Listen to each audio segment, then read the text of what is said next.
Aca suka ngeliat kalau di masjid itu orang tuh kalau sujud gerakannya tuh beda-beda gitu loh Bib. Jadi ada yang tangannya kiri kanan tuh lebar dua-duanya. Terus nih ya sampai orang sebelah itu juga jadinya kesempitan gitu loh Bib. Nah Aca tuh gak ngerti deh apakah emang dianya yang gak paham caranya atau jangan-jangan kita yang salah.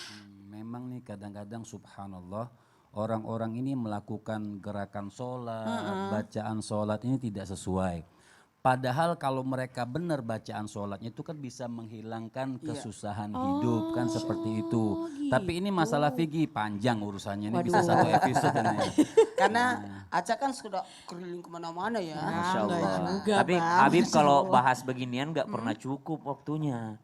Panjang. Jadi mending kita jadiin tema aja. Oh iya, ide bagus nih. Berarti tema kita pada pagi hari ini adalah sujud dan doa di antara dua sujud penghilang kesusahan hidup. Masya Allah.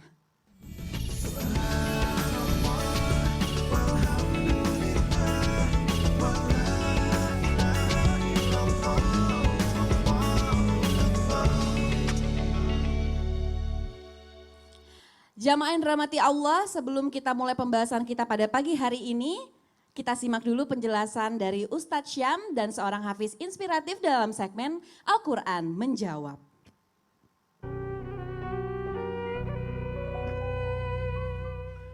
Masya Allah, tabarakallah, Ustadz Syawal, Daeng Syawal, Masya Allah, hafil inspiratif yang Masya Allah beliau, istri beliau pun yang kemarin sempat diceritakannya Ustadz ya, Masya Allah telah menemukan keberkahan daripada Al-Quran. Begitu pula Al-Quran bukan hanya suatu keberkahan yang berlimpah untuk umat manusia, tapi Al-Quran juga merupakan solusi dari setiap permasalahan. Maka dari itu Al-Quran itu menjawab segala pertanyaan kita, termasuk tema kita hari ini tentang sujud, duduk di antara dua sujud, intinya tentang beribadah kepada Allah Subhanahu wa taala.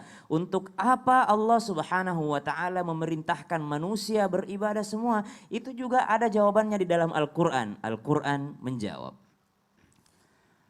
A'udzu billahi minasy syaithanir rajim.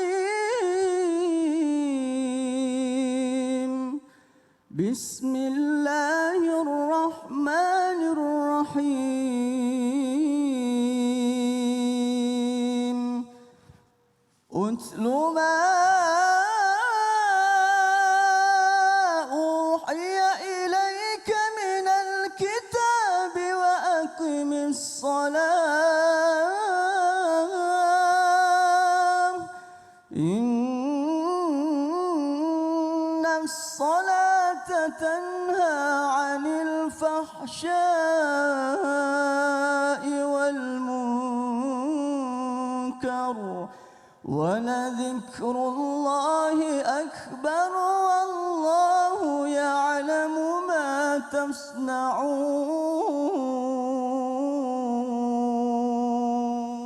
Masya Allah, utslu ma uhiya ilaika minal kitabi wa aqimis shalah. Pelajarilah kitab Allah Subhanahu wa taala yakni Al-Qur'an yang telah diturunkan kepada kalian dan dirikanlah salat. Allah memulainya dengan mendekati diri dengan Al-Qur'an. Pelajari Al-Qur'an. Kenapa? Sebahagian daripada kita melaksanakan salat ya begitu aja, gerakan saja. Kenapa engkau ruku? Saya lihat orang tuaku ruku. Kenapa engkau sujud? Saya lihat orang tuaku sujud. Kenapa engkau melakukan ini? Ya karena guruku melakukan ini. Tapi mereka tidak pernah mendalami apa yang mereka baca di dalam salatnya. Maka dari itu Allah Subhanahu wa taala mengatakan utlu ma uhiya ilaika. Baca dulu apa yang ada di dalam ayat-ayat tersebut. Ketika engkau mengerti maka aqimis shalah, dirikan salat. Dan sungguh salat yang benar itu, ibadah yang benar kepada Allah itu akan tanha 'anil fahsya'i wal munkar, akan membuatmu jauh daripada perbuatan keji dan mungkar itu sendiri. Maka dari itu kita semua bersujud ruku kepada Allah Subhanahu wa taala, tunduk bertasbih kepada Allah Subhanahu wa taala. Namun kita harus sadari bahwasanya bukan hanya manusia yang beribadah kepada Allah, bukan hanya manusia yang bersujud kepada Allah, tapi seluruh makhluk Allah juga bersujud kepada Allah. Al-Qur'an menjawab. ولله يسجد ما في السماوات وما في الأرض من دابة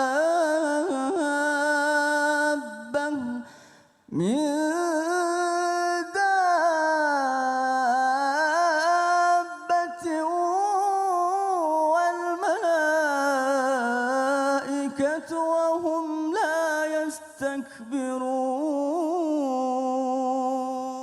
Masya Allah, kalau kita kembali melihat bagaimana Rasulullah Sallallahu Alaihi Wasallam di perjalanan Mi'rajnya, Rasulullah Sallallahu Alaihi Wasallam disapa oleh para malaikat. Lalu Rasulullah Sallallahu Alaihi Wasallam pula melihat berapa malaikat yang kerjanya sujud aja terus sampai hari kiamat. Ada juga malaikat yang kerjaannya ruku aja terus sampai hari kiamat.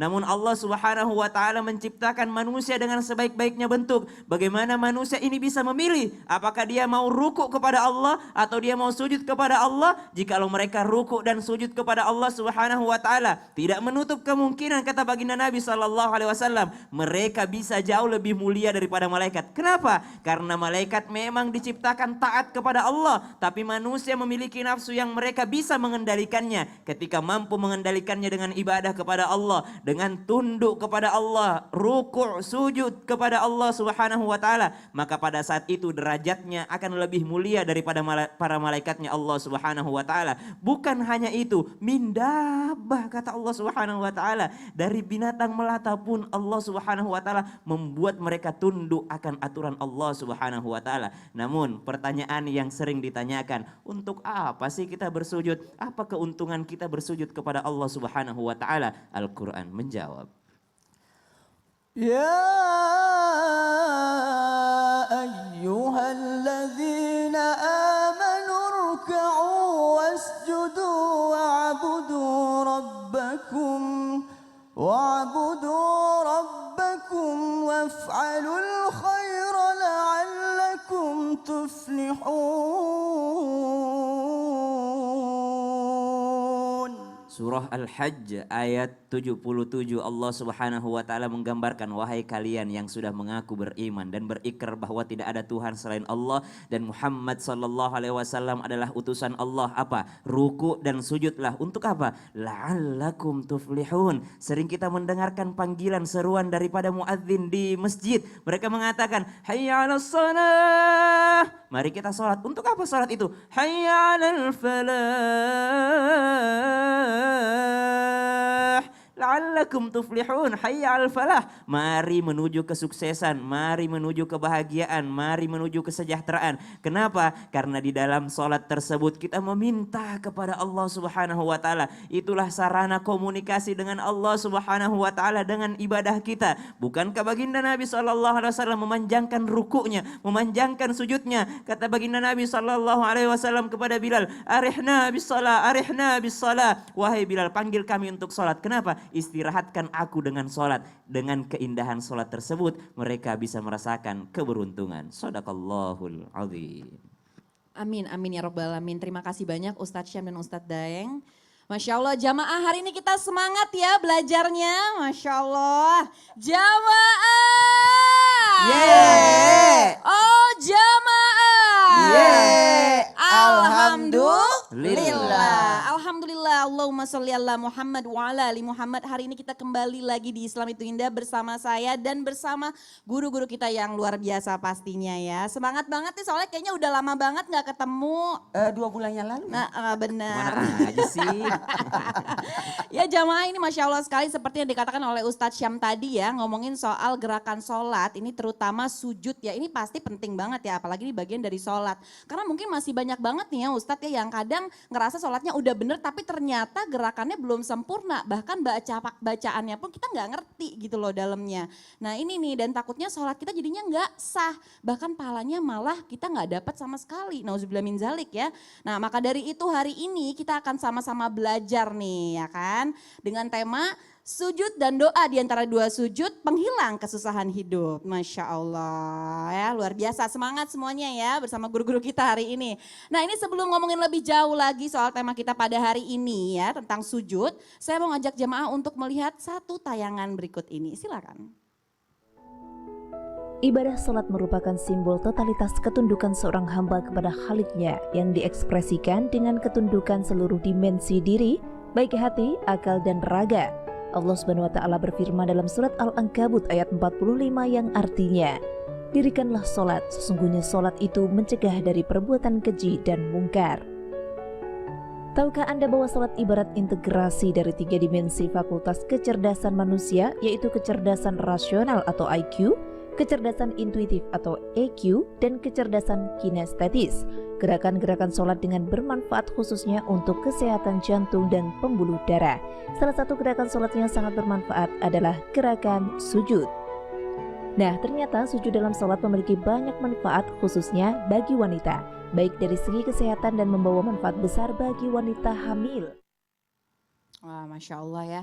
Ini luar biasa nih ya. Nah, Habib, ini ngomongin soal sujud nih ya. Aceh tuh jadi keingat nih. Jadi aku tuh pernah dengar katanya ada beberapa sujud, ada 4 macam katanya Habib. Nah, ini yang benar yang mana ya Habib?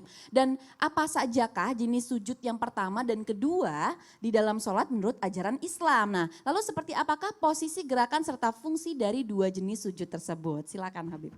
Bismillahirrahmanirrahim. Kita gas saja langsung. Ya. Bismillah. Mudah-mudahan 1 sama 2 cukup ya. Masya Allah, amin, amin. Langsung gas. Ustadz Maulana yang praktek, oke. Pertama sujud, memang sujud ini saya sudah buka sepatu Ustadz. Oh coba ada yang syawal, ada yang syawal. Ya ini Oke. jamaah semua bisa langsung dipraktekin Oke. ya di rumah ya. Sujud itu pertama, Ya. sujud itu artinya di dalam kitab Safinatun Najat Syekh bin Sumer Al-Hadrami, Syekh Salim bin Sumer Al-Hadrami, beliau mengatakan sujud itu dalam bahasa at-tatamun wal mail, artinya condong ya. Tapi syar'an menurut ilmu fikih, wad'ul musalli jabhatahu ala musallah. Artinya meletakkan orang yang sholat ini jamaah semuanya kalau bisa diperhatikan, meletakkan, maaf diangkat sedikit. Nah, meletakkan jabha, saya pegang nggak apa-apa ya, izin ya. Ya. Ini jabha namanya. Ya, atau jabha itu jidat, kening, bahasa Makassarnya apa? Donggona. Itu, tunggu itu ya. Nah, wadu'ul musalli meletakkan orang yang sholat jabahatahu keningnya ke musola tempat sholatnya. Maka ada 7 syurut, ada 7 syarat. Yang pertama dia sujud dengan 7 anggota badan. Pertama sujudnya dengan kening, ya. Kemudian dengan 1-2 telapak tangan, ya. Telapak tangan 1, 2, 3, 4, 5 dengkul. Nah ini pemirsa dengkul, kemudian jari-jari. Artinya perut daripada jari-jari. Yang kedua itu dikatakan sujudnya itu maksyufah. Maksyufah kening harus terbuka.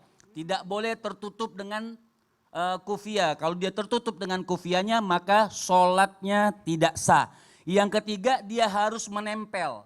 Jadi diberatkan pemirsa, artinya diberatkan, ditempelkan seandainya kalau ditaruh kapas, tapi bukan terlalu ditekan atau digosok-gosok, nanti orang sholat digosok-gosok kepalanya, geser sana, geser sini, enggak.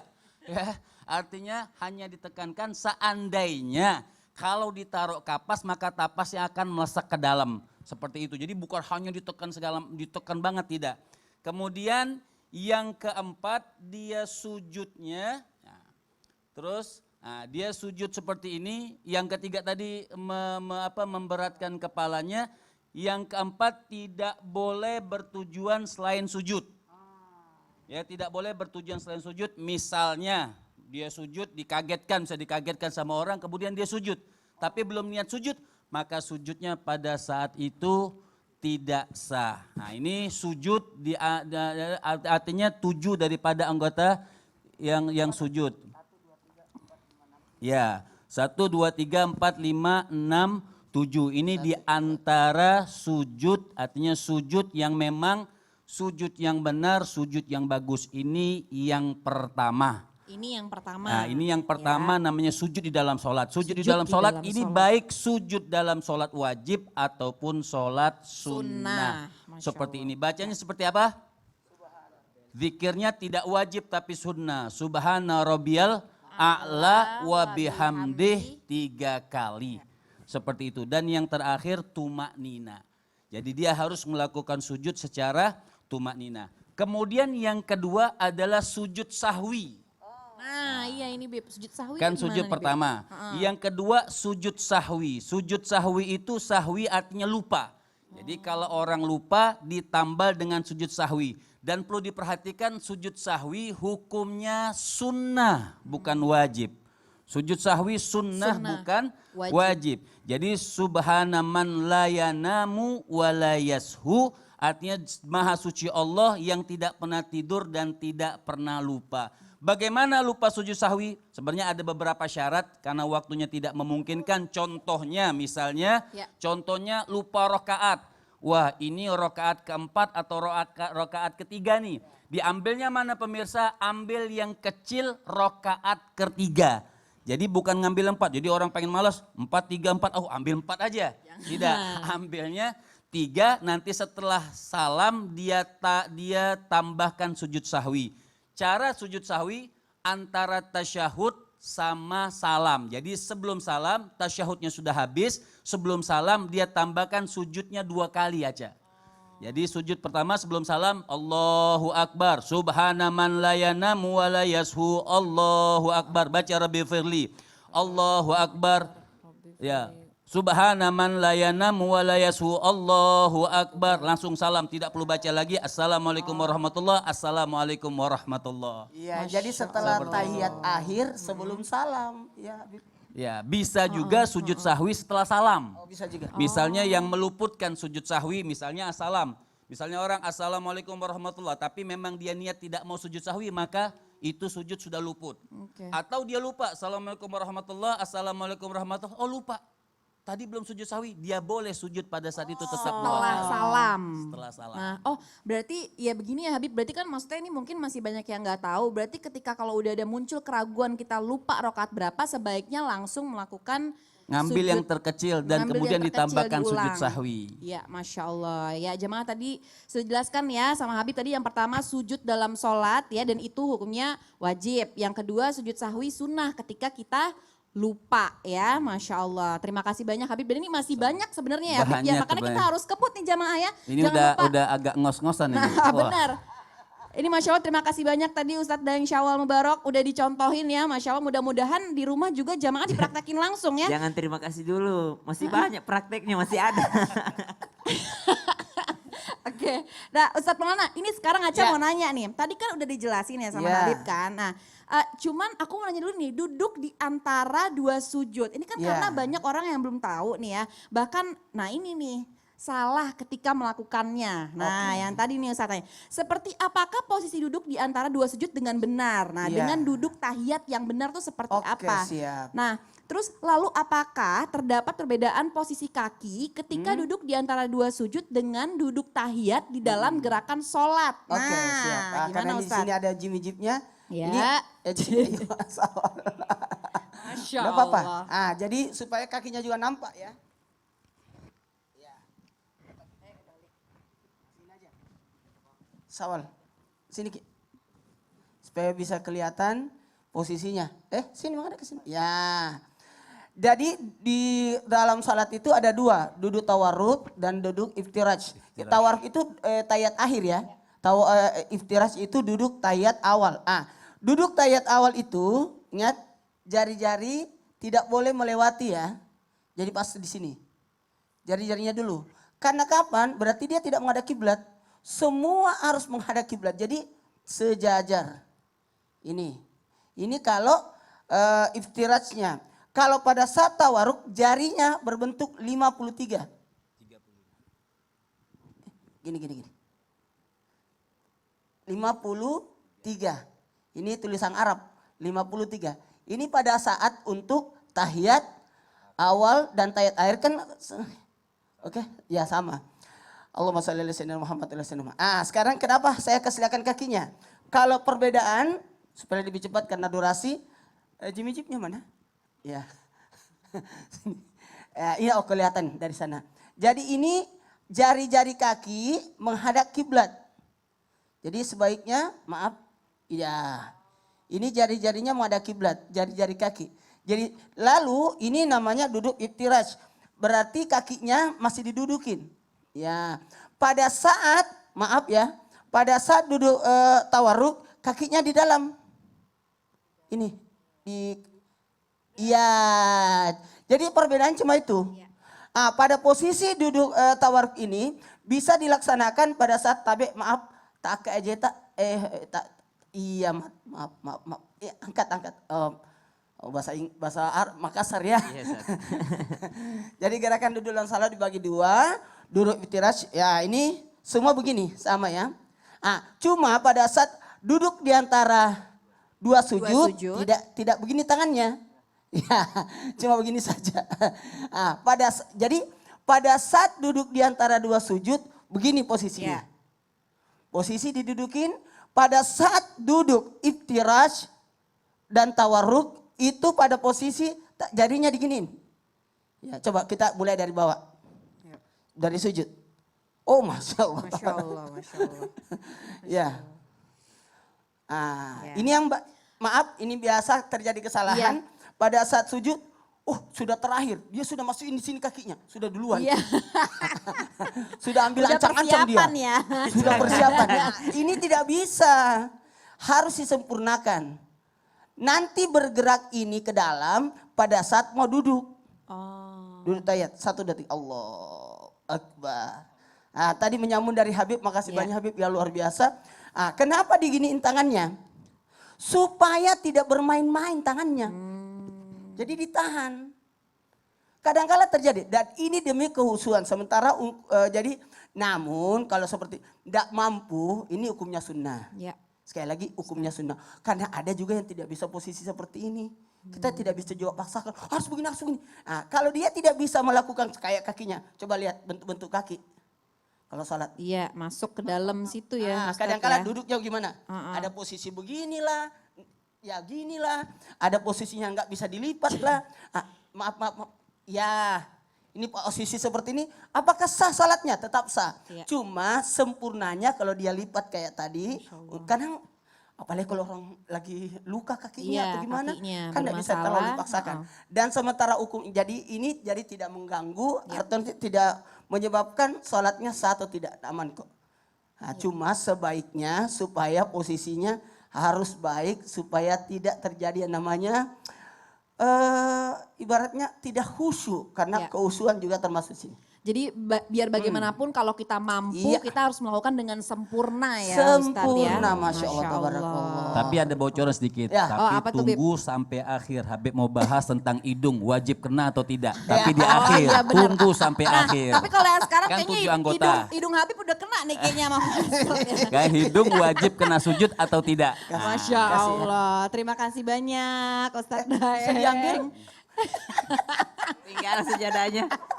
Makasih banyak Ustadz Tawana. Ini jamaah ini Masya Allah loh. Karena kadang kita suka salah-salah. Apalagi kan kadang suka gak mau nanya. Udah deh biarin aja. Suka-suka. Jadi gitu loh Ustadz. Karena gak ada yang ngasih tahu dan gak ada keinginan untuk tahu pun jadinya. Yang kadang-kala itu yang terlalu terbiasa dipegang waktu Iya, duduk. benar. Kan harusnya tidak boleh lebih. Oke berarti itu gunanya untuk supaya tangan gak main-main ya. Gak bisa Iya makanya Aceh baru tahu juga Masya Allah. Terima kasih banyak Ustadz Maulana. Ya jamaah ini nanti akan ada segmen tanya dong Ustadz. Jadi buat jamaah ini yang mau bertanya langsung saja bisa tulis di kolom komentar sosial media Islam itu Indah. Nanti akan dijawab oleh guru-guru kita semua ya. Nah ini ada di sebelah sini ya, langsung saja diisi komentarnya, pertanyaannya. Nah Habib ini kan tadi kita udah bahas nih ya kan, sujud pertama sujud dalam sholat, terus yang kedua sujud sahwi. Nah ini yang ketiganya apa dong Bib? Katanya ada banyak nih. Nggak mau kayaknya. Loh kok gak mau gimana ceritanya? Maksudnya nggak mau sekarang, durasinya habis. Aduh Habib bisa aja. Masya Allah. Ya makasih banyak Habib. Ya jamaah jangan kemana-mana tetap di Islam itu Indah karena pembahasan kita seru sekali pada pagi hari ini. Jamaah. Yeay.